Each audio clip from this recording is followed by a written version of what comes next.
How COVID-19 affects the human body.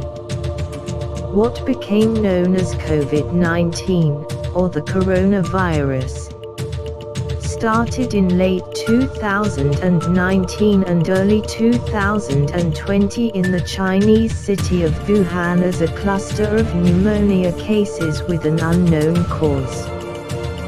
The cause of the pneumonia was found to be a new virus, severe acute respiratory syndrome coronavirus 2, or SARS-CoV-2. The illness caused by the virus is COVID-19, now declared as a pandemic by the World Health Organization, WHO. The majority of people who contract COVID-19 suffer only mild, cold-like symptoms.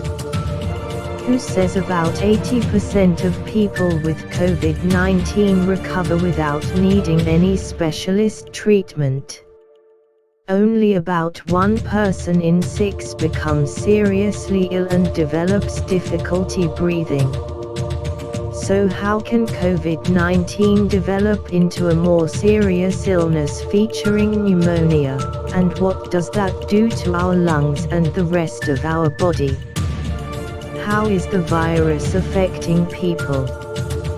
Guardian Australia spoke with Professor John Wilson, President-elect of the Royal Australasian College of Physicians and a respiratory physician. He says almost all serious consequences of COVID-19 feature pneumonia.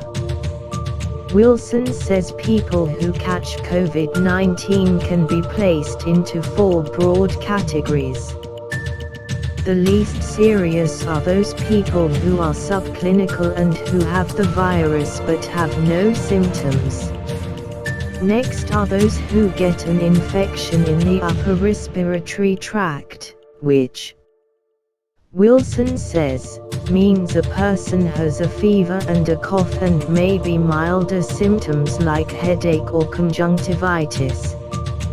He says, those people with minor symptoms are still able to transmit the virus but may not be aware of it.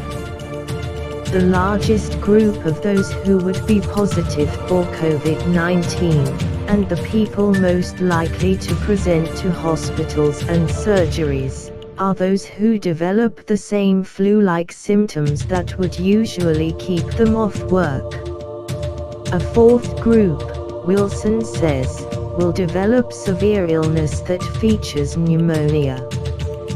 He says, in Wuhan, it worked out that from those who had tested positive and had sought medical help, roughly 6% had a severe illness.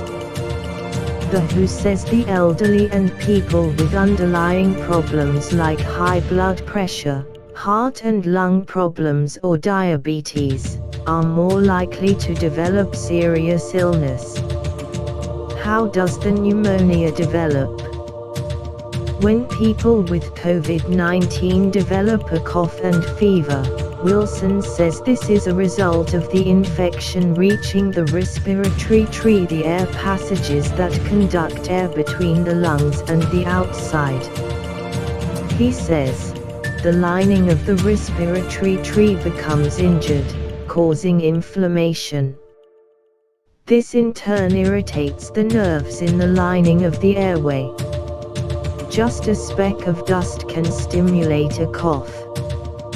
But if this gets worse, it goes past just the lining of the airway and goes to the gas exchange units, which are at the end of the air passages.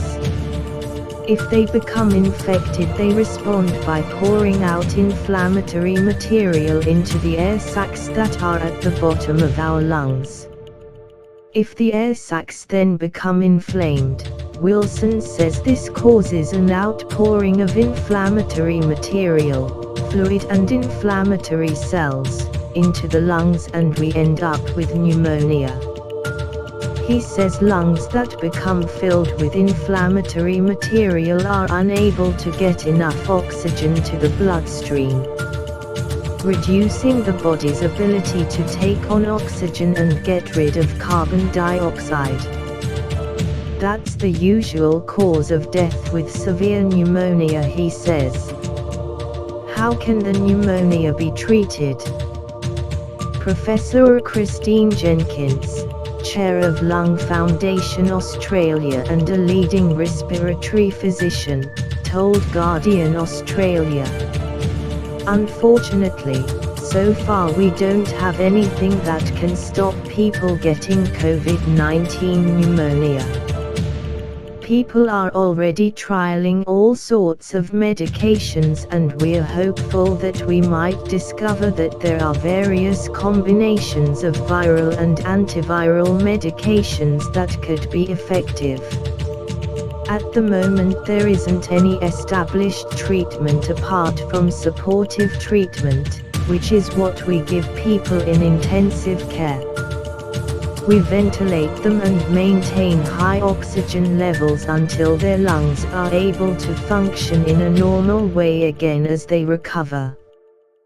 Wilson says patients with viral pneumonia are also at risk of developing secondary infections, so they would also be treated with antiviral medication and antibiotics.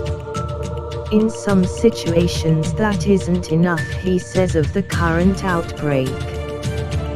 The pneumonia went unabated and the patients did not survive. Is COVID-19 pneumonia different? Jenkins says COVID-19 pneumonia is different from the most common cases that people are admitted to hospitals for. Most types of pneumonia that we know of and that we admit people to hospital for are bacterial and they respond to an antibiotic. Wilson says there is evidence that pneumonia caused by COVID-19 may be particularly severe. Wilson says cases of coronavirus pneumonia tend to affect all of the lungs, instead of just small parts. He says, once we have an infection in the lung and, if it involves the air sacs, then the body's response is first to try and destroy the virus, and limit its replication. But Wilson says this first responder mechanism can be impaired in some groups, including people with underlying heart and lung conditions, diabetes and the elderly. Jenkins says that, generally, people aged 65 and over are at risk of getting pneumonia, as well as people with medical conditions, such as diabetes, cancer or a chronic disease affecting the lungs, heart, kidney or liver, smokers, Indigenous Australians, and infants aged 12 months and under. Age is the major predictor of risk of death from pneumonia. Pneumonia is always serious for an older person, and in fact it used to be one of the main causes of death in the elderly. Now we have very good treatments for pneumonia. It's important to remember that no matter how healthy and active you are, your risk for getting pneumonia increases with age. This is because our immune system naturally weakens with age, making it harder for our bodies to fight off infections and diseases.